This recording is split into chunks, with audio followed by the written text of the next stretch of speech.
En nuestro espacio dedicado a filología vamos a centrar estos minutos en literatura española.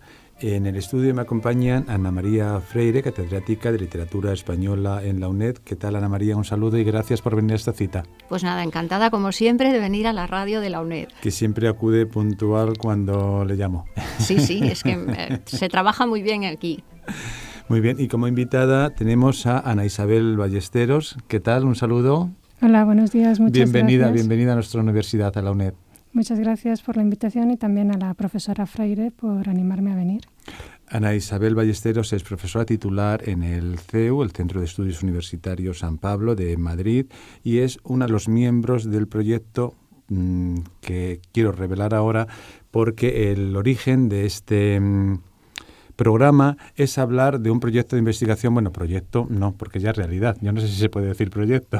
Es una realidad, sí. Es una realidad. Es un proyecto en marcha, pero es una realidad palpable el libro. Y la realidad palpable, lo tenemos delante, se puede adquirir en la editorial de la UNED y lleva por título La literatura española en Europa. 2 fechas, 1850 a 1914.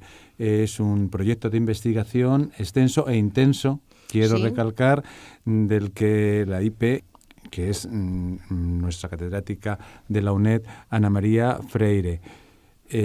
Bueno, pues, ¿qué podemos comentar de este magno proyecto de investigación? Repito, el libro que ya se puede adquirir a través de la editorial UNED, que se ha editado además hace poco tiempo, es muy reciente, porque fue de los primeros que se sacó después de la vuelta de verano, de vacaciones del verano, sí, ¿verdad? El libro quedó listo antes de vacaciones de verano y salió de los primeros a la vuelta del verano.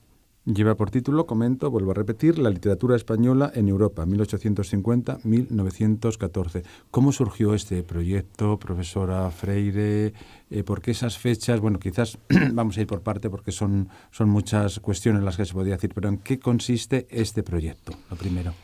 Bueno, el proyecto surgió de palpar una carencia, y la carencia era que no se sabía a ciencia cierta la presencia de nuestra literatura, de la literatura española en otros países de Europa durante la época que hemos acotado. Voy a explicar lo de la época porque la literatura española antes de 1850 se traduce solo ocasionalmente. De hecho, es 1860 cuando ya se empieza a traducir más la literatura española a otras lenguas. Con lo cual, para no pillarnos los dedos y porque era una fecha muy redonda, elegimos 1850 y lo dejamos el año en que empieza la Primera Guerra Mundial.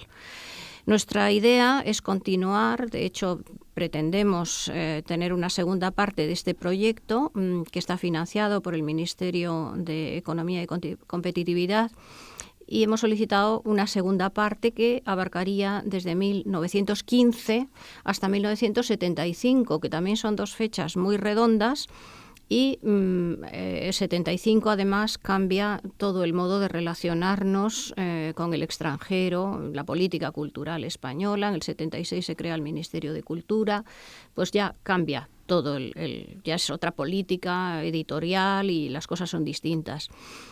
Por eso nos interesaba ver nuestra presencia. Hasta entonces, casi siempre los estudios de literatura española en relación con el extranjero iban en dirección contraria. La presencia de Dostoyevsky en la literatura española, la influencia de Balzac en la generación realista, todo este tipo, la influencia de Heine en Becker, bien, estupendo, pero ¿y de aquí a allá? Y esto fue lo que nos hizo concretar el modo de trabajar este proyecto, que es interesante, muy interesante. De hecho, no hay más que ver que enseguida hemos tenido respuesta positiva cuando decidimos organizar las jornadas que dieron lugar a este libro, de lo que después hablaremos. Es curioso lo que comenta la doctora Freire, porque es cierto, parece que las influencias, nosotros solo somos receptores, digo nosotros visto desde España, pero yo creo que es una simbiosis, un feedback, no sé si es un término muy apropiado, pero bueno, que hay relación porque es una relación histórica y social en un ámbito, el occidental, en Europa, que es donde nos movemos, y claro que aportan muchos temas o muchos caracteres de la literatura española, que luego se han expandido por Europa, ¿no? Sin duda. Sí, claro. Y además es que era una cuestión de ambiente, podríamos decir así. Nosotros hemos trabajado, hemos creado una página web, dentro de la página web una base de datos en la que vamos introduciendo lo que vamos averiguando, todos los datos relativos a las obras y a las colaboraciones de nuestros escritores en el extranjero. Esto pensamos que antes de fin de año, y si no es antes, será primeros del año que viene, estará ya integrado en la Biblioteca Virtual Miguel de Cervantes, porque se han interesado por nuestro proyecto. Y claro, nosotros hemos trabajado sobre las ediciones de las obras de nuestros escritores traducidas a los distintos idiomas europeos o editadas en Europa en idioma original, porque hay ediciones que se utilizaban para enseñar español a los extranjeros de cualquier otro país. También colaboraciones de escritores españoles en la prensa periódica extranjera. Muchos escritores nuestros colaboraban habitualmente en periódicos extranjeros como columnistas o porque sus obras se publicaban traducidas por capítulos en lo que se llamaba antiguamente el folletín. Nos hemos interesado también por la presencia de nuestra literatura allí en otros países, desde el anuncio de la publicación de las obras hasta las representaciones, si era teatro, porque a veces era el teatro. Nos interesaba la recepción, nos interesan las críticas que reciben nuestras obras publicadas y las críticas que reciben las representaciones de nuestras obras dramáticas en otros lugares. Y también participan nuestros escritores a veces en obras colectivas, colección de los mejores cuentos de Europa, y aparece pues Juan Valera al lado de un premio Nobel de literatura danés o al lado de escritores alemanes, o aparece Emilia Pardo Bazán con franceses, con ingleses, en una colección. Bécquer aparece, por ejemplo, en una colección de cuentos fantásticos, porque sus leyendas se consideraron, algunas de ellas, literatura fantástica. Bien, todo esto es lo que nos ha interesado mucho. Y aparecen además nuestros escritores en antologías poéticas, por ejemplo. Y también hubo escritores españoles que en este periodo tuvieron un papel editorial fuera de España. Dirigieron editoriales para poder dar a conocer allí las obras españolas, o dirigieron periódicos. No es raro el caso de un español que dirige un periódico en un país como Francia para dar a conocer la actualidad literaria. En fin, ha sido un disfrute poder hacer esto, un disfrute, mucho trabajo y unos resultados muy interesantes que presentamos ya en varios congresos. Uno de ellos fue el Internacional de Hispanistas de julio de 2016 en Münster, en Alemania. Y el otro, las jornadas que dan lugar a este libro, aparte de presentaciones sueltas. Sobre esas jornadas quería detenerme un poco también, profesora, doctora Freire, porque ha hablado que la respuesta fue inmediata y contundente, porque no cabían todos los que podían estar ahí. Por eso habrá una segunda parte, imagino que. Pero esto se hizo un congreso, se hizo unas jornadas. ¿Cómo resultó la llamada esa? Pues la llamada era que integramos el proyecto 7 profesores de 7 universidades entre España y Europa, ¿no? De España, me gusta mencionar aquí los nombres: Ana Isabel Ballesteros, que está aquí conmigo y que es coeditora del volumen, y también el profesor José Romera, que es de aquí de la UNED, el profesor Leonardo Romero Tobar, de la Universidad de Zaragoza. Y tenemos en el extranjero a Dolores Thion, estaba antes en la de Nantes, ahora está en la Universidad de Pau, en Francia, y tenemos en Eslovaquia a Beatriz Gómez Pablos, y tenemos en Lituania a Carmen Caro. Todos son miembros de nuestro proyecto, pero a la hora de organizar las jornadas pensamos dar a conocer, ya lo habíamos dado a conocer el proyecto a través de la página web y de información, pero como lo conocían muchos colegas, los invitamos a participar en las jornadas, que no podían durar más que 2 días por un problema de financiación. Duraron 2 días intensísimos, hace ahora un año, el 1 y 2 de diciembre de 2016, y los resultados que se presentan ahora en este libro, dan como resultado a 24 profesores de 17 universidades de 6 países. Bien, la visión es panorámica, ¿no? La visión es verdad, esto es abrir un camino sobre el que se podrá continuar profundizando, investigando y, desde luego, perfilando cosas que están meramente esbozadas. Pero es importantísimo haber abierto este camino de la literatura española fuera de España. Digo fuera de España porque surge la idea de un proyecto que yo tuve previamente, que fue en Estados Unidos, y trabajé sobre la literatura española en los Estados Unidos, con la ventaja de que en los Estados Unidos el idioma es el inglés. Y cuando quise hacerlo en Europa, cada 5 metros cuadrados hablamos un idioma diferente. Y había que montar un equipo. Pero toda la literatura, la mayoría de la literatura española que está traducida al inglés, la editan editoriales que tienen casa en Estados Unidos y en Londres. Muchos libros tienen pie de imprenta, Londres-Chicago, Londres-Boston, Londres-Nueva York, etcétera, pero a los 2 lados del Atlántico. Bueno, pues realmente el interés del proyecto se ve en la respuesta. Ya digo, no pudimos ser más que 24, pero podíamos haber sido muchos más, todos con unos trabajos muy sólidos de los que hablará Ana Isabel cuando hable del libro, ¿no? Sí, quería pasar a ese terreno porque la profesora Ana Isabel Ballesteros, que también ha sido coordinadora dentro de este proyecto, yo me imagino que ante la avalancha de participaciones, encauzar todo ese contenido habrá sido una tarea también ímproba, ¿no? La verdad es que la tarea sobre todo la llevó a cabo la profesora Freire. Mi coordinación ha sido más relacionada con la edición de las actas y a la hora de editarlas nos encontramos con que realmente el fruto del trabajo de estas jornadas había consistido en presentar unas muestras de las distintas direcciones de investigación que se recogen en este proyecto y que también son orientadoras para seguir investigando no solamente nosotros como equipo, sino para otros investigadores que de algún modo quieran relacionarse con nosotros o simplemente que quieran abordar el estudio de la literatura española desde esta perspectiva. Entonces, por supuesto, una primera línea de investigación fundamental de la que se recogen algunas muestras en este libro es la panorámica del corpus de las obras españolas que se han traducido a otros idiomas europeos.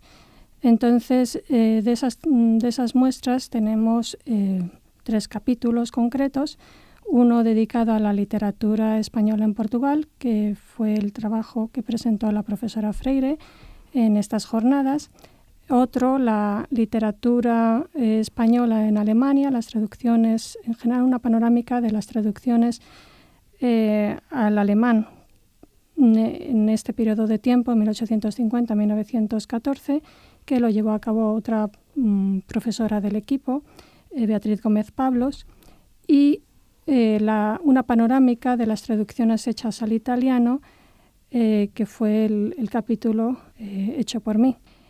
Naturalmente, esta panorámica de las traducciones puede acotarse a ver las traducciones de un solo autor. Entonces, algunas personas de las jornadas presentaron esa panorámica, pero exclusivamente respecto a autores muy concretos y además muy conocidos.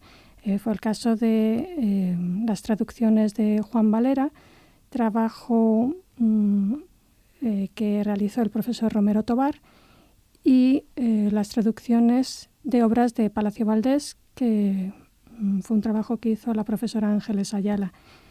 Y otra de las líneas de esta misma dirección de la literatura, ver el corpus de obras españolas publicadas fuera de España, lo constituye el grupo de obras del que también ha hablado antes, ha mencionado la profesora Freire, es decir, las obras publicadas en lengua original, es decir, en español, pero fuera de España, sobre todo en antologías o en volúmenes pensados para la enseñanza del español o con intenciones didácticas. Y en concreto la profesora Marta Palenque dedicó un uno de estos capítulos al estudio de las antologías de poesía publicadas fuera de España. Hay una segunda corriente de investigación en la que ya se contaba con algunos trabajos, pero que sigue siendo un campo con muchísimas posibilidades. Entonces conviene presentar y conocer ese tipo de campo para que haya más investigadores que se centren en él. Entonces, algunas de las muestras que aparecen en el libro referentes a esta dirección es el examen de cómo se han efectuado determinadas versiones o traducciones concretas. Salvador García Castañeda revisó y nos presentó en esas jornadas la traducción de Sotilenza en francés. De la misma manera, la profesora Carmen Caro trabajó sobre 2 traducciones de la novela Sangre y Arena de Blasco Ibáñez, y la profesora Montserrat Ribao se ocupó de la traducción de una novela de Fernández y González al francés, y esta novela es La Dama de Noche. Una tercera línea, de la que también ha hablado la profesora Freire, es la revisión de todo el proceso de traducción, edición, recepción de obras concretas, incluso la participación de los propios escritores en ese proceso de traducción. Y en este sentido, en este volumen, aparece como primicia la presentación por parte de González Herrán de una obra de Pardo Bazán de traducción desconocida hasta el momento. Igualmente, la investigadora Beatriz Coveta habla sobre los 4 jinetes del Apocalipsis de Blasco Ibáñez en su versión inglesa. De la misma manera, la profesora Dolores Dion, que también forma parte del equipo nuclear del proyecto, trabajó sobre las relaciones de Blasco Ibáñez con un traductor de sus novelas en francés, y Enrique Rubio Cremades estuvo explicando la relación de Valera con sus editores extranjeros y de cómo aparece esta relación en sus bien conocidos epistolarios.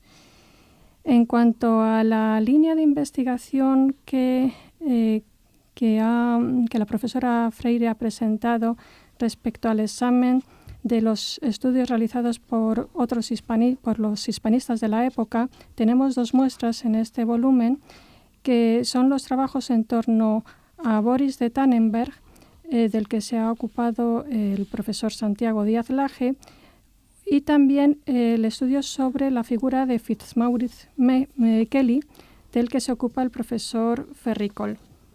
Podríamos hablar de una quinta línea de investigación mencionada por la profesora Freire, de la que tenemos algunas muestras, y es la presencia de escritores españoles en la prensa europea, de distintas maneras. Por supuesto, como autores de obras traducidas y publicadas por entregas, pero también como autores de artículos de crítica literaria, o bien simplemente como colaboradores en distintas secciones y con artículos de temática variada. Por supuesto, dentro de esta línea también podríamos hablar, y se puede seguir investigando, de la prensa de la época y la presencia de escritores en ella, en cuanto las revisiones de artículos en que los escritores españoles han sido objetos de estudios o de reseñas. Por supuesto, nos encontramos con un campo vastísimo. Solamente esta línea de investigación en torno a la prensa puede dar lugar a miles y miles de trabajos, y algunas de las muestras con las que contamos en este volumen lo supone el manuscrito que aporta la profesora Yolanda Arencibia y que explican la relación de Galdós con el periódico francés republicano La Petite Gironde en plena Guerra Mundial, y también una carta suya publicada en este periódico. Raquel Gutiérrez toca también esta línea de investigación con un trabajo sobre las colaboraciones de Martínez Villergas en español y en un periódico publicado en París, pero un periódico publicado en París en español, El Correo de Ultramar. Por su parte, Borja Gutiérrez ofrece en este volumen el trabajo realizado por Eugenio de Ochoa como mediador de la literatura española en Francia a través del periódico, Y por lo que respecta a esa línea de reseñas y artículos sobre obras de escritores españoles, tenemos las colaboraciones de Mercedes Caballer, que escribió sobre Pardo Bazán y algunos contemporáneos en la prensa británica, Pilar Vega, que ha trabajado sobre la visión de Zorrilla y su presencia en la prensa francesa, y la profesora Pilar Espín, de esta casa, sobre la presencia de Che Garay en la prensa europea en general. Dentro de este tipo de investigación cabe también hablar de la recepción de las obras teatrales, como ha dicho antes la profesora Freire, y por supuesto para eso no solamente hace falta tener presentes las reseñas de los periódicos, sino otro tipo de documentación. Toda esa documentación también supone un trabajo vasto por hacer, pero tenemos una muestra en el trabajo de María Yáñez sobre El Gran Galeoto, esa conocida obra de Che Garay. Una dirección diferente de este tipo de investigación lo constituye otra manera de difusión de la literatura española, que es su presencia en las exposiciones universales. Este realmente es un asunto muy novedoso, sobre el que ha trabajado también mucho la profesora Freire. De hecho, ha dirigido una tesis doctoral en torno a este tema, y su doctoranda, Julia Morillo, que ya ha defendido su tesis doctoral, se ocupó de este asunto en estas jornadas, y, por supuesto, el trabajo por escrito aparece igualmente en este volumen. Y otro ejemplo curioso se encuentra en lo sucedido en el periodo que nos ocupa con las obras españolas de otras épocas, en concreto de obras de la época medieval. Por eso la participación del catedrático también de esta casa, Miguel Ángel Pérez Priego, en este volumen, que se orienta en esa dirección, suponía otra línea de investigación, porque de lo que habló fue de qué es lo que ocurrió con los libreros extranjeros y con las obras del medievo español en estos años, entre 1850 y 1914. Entonces, como vemos, hay muchísimo trabajo que hacer, hay muchas direcciones que seguir. Casi cualquier hispanista que tenga una orientación concreta de trabajo la puede orientar hacia alguna de estas líneas, y gracias también a las nuevas tecnologías cada vez será más fácil realizar este tipo de trabajos. La verdad que yo creo que es encauzar todo un proyecto de investigación, un trabajo ímprobo, imagino, profesora Freire, sin duda, ¿no? Sí, pero es muy gratificante encontrar una cosa de estas, encontrar, por ejemplo, a Pedro Antonio de Alarcón, El sombrero de tres picos, traducido para una lengua minoritaria donde las haya, en Suiza, el retorromance. Pues El sombrero de tres picos es una de las obras más traducidas a todos los idiomas de Europa, pues la hemos encontrado en retorromance, y era una lengua minoritaria, absolutamente minoritaria, de hablantes, ya no digamos de lectores, en una época en que el analfabetismo era muy alto, la tasa era muy alta. O encontrar obras literarias españolas traducidas al serbio, al checo, a lenguas. Bueno, al checo quizá nos choque menos, pero yo me sorprendí enormemente cuando entramos en la Biblioteca Nacional de Serbia, y hay tanta literatura española traducida a tantos idiomas que la tienen allí. La verdad es que eso es un tesoro, ¿no? Son tesoros que se encuentran por ahí y que aquí no sabemos ni siquiera que han llegado allí. Eso es lo bueno de este libro, de esta línea de investigación, ¿no? Es una línea de investigación preciosa. O sea, lo que llamamos líneas, que hablaba Ana Isabel de líneas, en realidad son, podríamos decir, afluentes de una misma línea, de un mismo río. La línea es ver cómo estamos en otros sitios. Encontrar a Emilia Pardo Bazán en ruso, no solamente en las dos bibliotecas nacionales de Rusia, la de Moscú y la de San Petersburgo, sino en la prensa. Sus cuentos están en los periódicos de Rusia, o encontrar en Finlandia varias ediciones de una obra de teatro española aquí desconocida, sobre la que luego yo he hablado en un congreso, que es de un autor que aquí no es nada relevante, Manuel Juan Diana, y hemos encontrado hasta la tercera edición en Finlandia. Madre mía. Vaya, yo me quedo sorprendido, desde luego. Sí, sí, Además sí. es que por lo que se ha comentado en esta mesa también, los géneros se tratan todos, ¿no? De narrativa, pero hay teatro, hay poesía. Sí, sí, sí, todo. Y bueno, y además la prensa yo creo que tendría, y ya lo ha comentado la profesora Ana Isabel Ballesteros, ¿no? Un factor importantísimo por el momento histórico también. Del que Importantísimo, estamos hablando, claro. Importantísimo. Lo que pasa que no en todos los países tienen digitalizada toda la prensa histórica. Realmente yo me he dado cuenta de que la suerte que tenemos en España con que la Biblioteca Nacional tenga este proyecto enormemente útil que se completa con la Biblioteca Virtual de Prensa Histórica del Ministerio de Cultura. Es una cosa increíble la herramienta que han puesto a la disposición de los investigadores, que no se encuentra en todos los países europeos. Eso hay que resaltarlo también. Sí, es que es mucho, ¿eh? Desde luego las nuevas tecnologías aquí han aportado un importantísimo, vamos, claro. Esto no se podría haber hecho años atrás. Eso iba a decir, no hace tanto se ha tiempo. podido hacer cuando ha habido catálogos colectivos de países en red, y eso que también el proyecto nos ha llevado a viajes por el mundo. Yo para lo de Portugal estuve en Portugal en una estancia. Otras personas del proyecto se han tenido que desplazar a otros países o a otros lugares de su propio país para estancias. O sea, Dolores Tión, por ejemplo, para trabajar sobre ese traductor de Blasco Ibáñez, tuvo que hacer una estancia de investigación en otro lugar de Francia, porque tuvo acceso a todo el epistolario de este editor, donde están todas las palabras que se intercambiaron él y Blasco Ibáñez. No, también la literatura epistolar es una mina para esta investigación. La literatura epistolar y la literatura autobiográfica, mucha gente dice, pues, un escritor extranjero dice, me ha visitado tal persona. Lo epistolar es increíble. Porque ahí surgen datos que luego se puede seguir el rastro de investigación, imagino.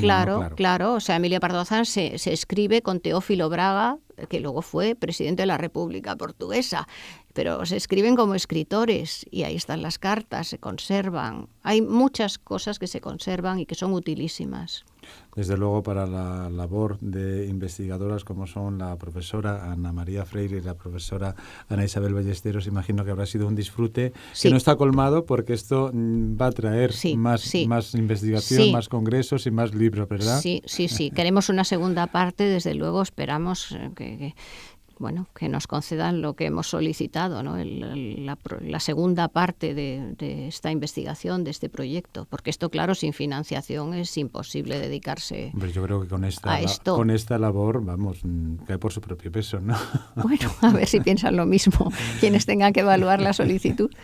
Desde aquí les animo a que lo primero que ojeen el libro, que lo miren detenidamente, porque además es una edición muy cuidada, yo creo que está muy cuidada y es una labor también que se hace desde la propia universidad nuestra, desde la UNED, que es una labor de coordinación en la que han estado ahí al frente tanto la profesora Ana María Freire, catedrática de Filología Española en la UNED, como la profesora Ana Isabel Ballesteros, profesora titular de Literatura Española en el CEU, Centro de Estudios Universitarios, y con toda la coordinación que han llevado a cabo de todos los participantes, que han sido muchos, y yo creo que hay mucho para investigar, pero lean detenidamente este libro porque van a sacar mucho provecho a la labor que han realizado ahí. Pues muchísimas gracias y enhorabuena por esa labor, por esa publicación, y cuando haya otro libro espero que tengamos la oportunidad de comentarlo aquí. Pues sí, nosotras también. Muchas gracias por la invitación a venir a hablar de nuestro libro, de nuestro proyecto. Muchas gracias.